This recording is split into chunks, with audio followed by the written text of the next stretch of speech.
انہوں نے یہ کہا کہ ہاں تو ٹھیک ہی کہتا ہے. یہ وہ بات ہے جو نبی کریم صلی اللہ علیہ وسلم نے فرمائی کہ من اتا عرافن، جو کسی عراف کے پاس جائے، کسی پیش گو کے پاس، اور جو کہتا ہے کہ میں جانتا ہوں، اس کے پاس جائے، فسألہ، صرف اس سے جا کے پوچھے، تو نبی کریم صلی اللہ علیہ وسلم فرمایا لم تقبل صلاۃ 40 لیلۃ، اور ایک حدیث میں آتا ہے 40 یوما، 40 دن رات کی اس کی نماز قبول نہیں ہوتی اگر اس نے جا کے صرف پوچھا.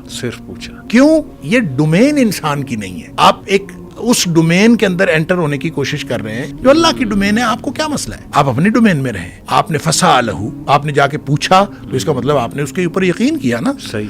دوسری حدیث کے اندر آتا ہے کہ نبی کریم صلی اللہ علیہ وسلم من اتا عرافا او کاہنا، جو عراف یا کاہن کے پاس آیا، فسألہ، پھر اس سے پوچھا، وصدقہ، اور اس کو یہ کہہ دیا ہاں تو نے ٹھیک کہا ہے، یہ کہہ دیا، تو فرمایا کہ فقد کفر بما انزل علی محمد صلی اللہ علیہ وسلم، اس نے کفر کیا اس چیز کے ساتھ جو نبی کریم صلی اللہ علیہ وسلم پر نازل ہوئی.